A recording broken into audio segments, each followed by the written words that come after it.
السلام علیکم دوستانو. عادتونه نسلونه ظاهروي. دغه څنګه کیدی شي دوستانو؟ ویل کیږي چې په پوخا زمانه کې یو بادشاه هغه یو کس لاړو او هغه بادشاه نه دا درخواست وکړو چې زه ستا سره د روزګار په تلاش کې راغلی یم او ستا سره روزګار کول غواړم. هغه بادشاه ته تپوس وکړو چې ته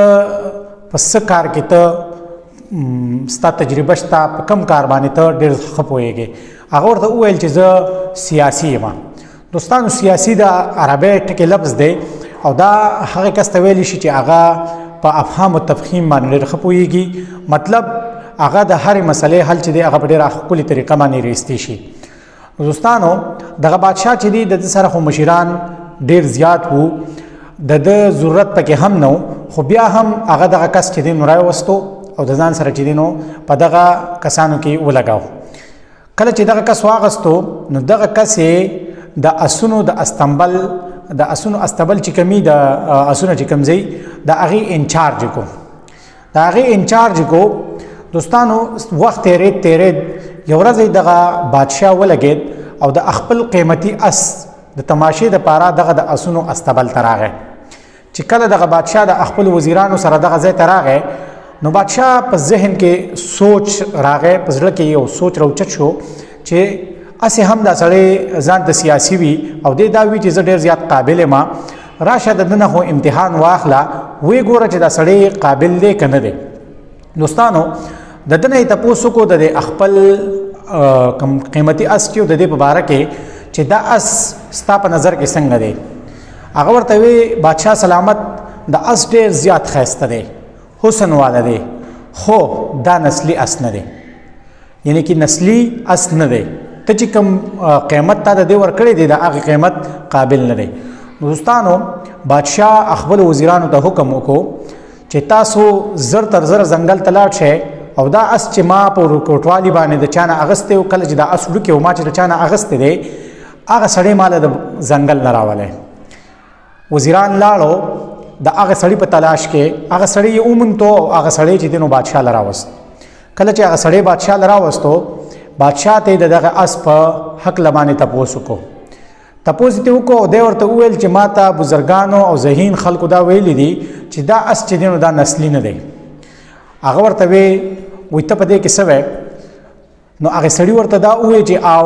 دا اس چې دی دا نسلي نه دی، دا اس اصل کې نسلي دی، خو خبره دا ده چې د مونږ ته چې دی نو مونږ دله د ده مور چې دی نو هغه په وړوکوالي کې وفات شوې وه. کله چې دی وړوکې و نو د ده مور وفات شوې وه، مړه وه. نو مونږ به داسې چل کاو چې دله به مونږ د غواګانو پی چې دی نو دله مونږ ورکړي دي او د غواګانو په پیو باندې دی مونږ رالوی کړی دی. نو دغه اس په دغه وجه باندې تاسو ته نسلي نه ښکاري. نو هغه سړی چې دی نو هغې رخصت کو. بیا د هغې نه بعد دغه کم کس چې د سره کار کاو دغه کس یې راوغوښتو او د هغه نه یې تپوس وکړو چې تا ته څنګه پته ولګېده چې دا اس نسلي نه دی. هغه ورته دا وویل چې کله نسلي اس چې کله خوراک کی نو هغه د ځان سره واښه چې دي نو هغه لاول روشو کی په خوله کې ځان ته نیولي او چت چې دی نو لږ لږ واښه ته دی هغه خوري. او کله چې نسلي اس نی، قیمتي اس نی، نو هغه د غواګانو په شانتې سر کته کړي او د غواګانو په شانتې خوراک کی. نو د ده ماته د دې نه پته ولګېده چې دا نسلي نه دی. دغه بادشاه ډېر زیات خوشحاله شو. نو دغه سړي ته یې په انعام کې ډېر شی ګډې ورکړې. د هغې نه بعد دغه سړی چې دی نو ډېر زیات خوشحاله، وخت تېرېدو څه وخت بعد دغه بادشاه بیا دغه سړي خواله راغی او ځان له په زړه کې سوچ وکړو چې د ده نه زه د یو بل تپوس کوم. د خپل بیګم په هکله باندې تپوس وکړو چې ما ته دا ووایه چې زما دا بیګم چې دا څنګه ده، تا ته څنګه ستا په نظر کې څنګه ښکاري؟ هغه ورته ویلې چې دا ستا دا بیګم ډېر ښایسته ده، حسن والا ده، خو دا د شاهي خاندان نه ده. بادشاه ډېر زیات حیران او پریشان شو، ډېر زیات غوسه شو او خپله قافله یې تیاره کړه. خلکو ته وویل چې سبا ځان تیاروئ. وزیرانو ته وی سبا مونږ ځو هغې بل ملک ته، سره د خپلې قافلې د خپل سخر کور نه به زه دا معلومات کوم چې دا کومه جینۍ چې ده دا کومه بیګم زما د دې په هکله به زه معلومات کوم. دوستانو دوی روان شو. دغه بل ملک ته چې کله لاړ د سخر او پات شوی د خپل خواخې نه دغه خبره معلومات شروع کړو د خواخې نه تاسو کو چې زما چې دا کومه بیبي ده دا کومه بیگم ده دا د شاهي خاندان ده او کنه ده هغه ورته په جواب کې وې چې دا څه چل شوی چې ستا د پلار او زما د خاون دا هغه ډېر زیاته ګهرا دوستی و ستا پلار بدل ته ډېر زیات راتو او زما د خاون سره بچیدنو ډېر زیات غپ شپ ډېر تعلق و سره زمونږ لورو شو دغه زمونږ د لور چې کله د درو میاشتو شو نو هغه چې کله ستا پلار ولید نو هغه ډېر زیاته خوښه شو او هغه وی چې دا جنې به زما د زوی دا به خپل زوی له غواړم کله چې هغه ماشومه د شپږو میاشتو شو هغه وفات شو زما خاون په دغه خبره باندې ډېر زیات خپه شو هغه ډېر زیات خپه بیا دغه څه وشو چې دا زمونږ سره یو نوکر و دا هغې دوه ماشومې شوې وې د هغې نه یو ماشومه واغسته او کله چې ستا پلار ستا نکاح کوله نو دغه دا کومه اوس چې ستا کومه بیګم ده دا زمونږ د هغې نوکرې لور ده نو دوستانو خپل ملک ته چې کله واپس راغی نو دغه بادشاه بیا دغه سړی راوغوښتو او د ده نه بیا پوښتنه وکړه چې تا ته څنګه زما د بیګم په هکله باندې دوره پته لګېدلې ده څنګه تا ته پته لګېدلې ده چې دا نسلي نه ده دا د شاهي خاندان نه ده دوستانو هغه ورته وویل کله چې د شاهي خاندان خلک امیر خلک د هغې د امیرانو خوی د مالدارانو خوی پکې هغه په وړه وړه خبره په معمولي خبره په معمولي څیزونه حساب نه کي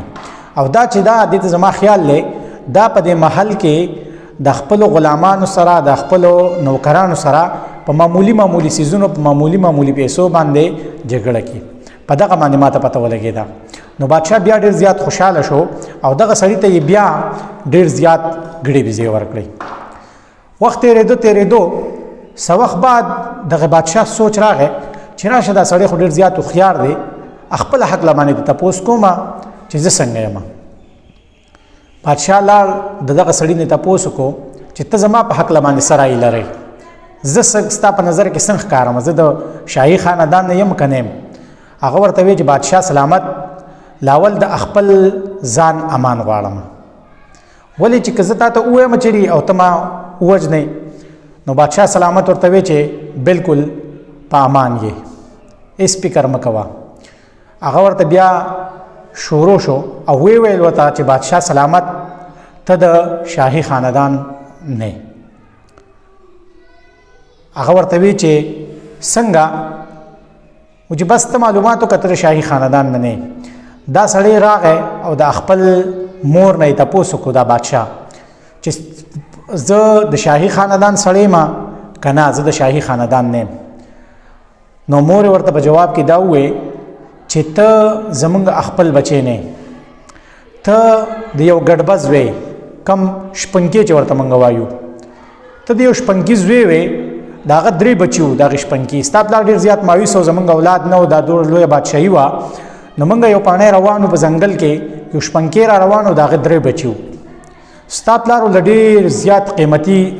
هیرې جواهرات دی ورله ورکړل او ته چې دی نو ته ترې واخیستې او ته چې دی نو مونږ رالوی کړې او ته اوس د دې بادشاهي چې دا تا ته پاتې شوه دوستانو دی راغی ډېر زیات حیران هم و راغی د دې سړي نه تپوس وکړو چې تا ته څنګه پته ولګېده چې زه د شاهي خاندان نه یم هغه ورته په جواب کې دا ووی چې ما ته داسې پته ولګېده چې ته د شاهي خاندان نه کله چې بادشاهي او هغه ډېر زیات خوشحاله شي نو هغه خلکو ته قیمتي جواهرات او کاڼي قیمتي دغه څیزونه ول ورکي او زه چې کله ته زما نه ډېر زیات خوشحاله شي یا ته چا نه ډېر زیات خوشحاله شي نو ته ول ګړې بيزې ورکې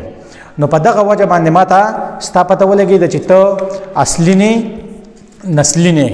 ته د شاهي خاندان سړی چې دی نو دا نه دوستانو دغه یوه شارټ غونته کې مختصر غونته کې کیسه مې صرف د دې لپاره کوله چې د انسان عادتونه چې دي د انسان عادتونه د هغې د وجې نه د هغه چې کوم نسلونه دي هغه ظاهروي نو زمونږ عادتونه مونږ له داسې جوړول پکار دي چې زمونږ د عادتونو د وجې زمونږ نسلونه ظاهر نشي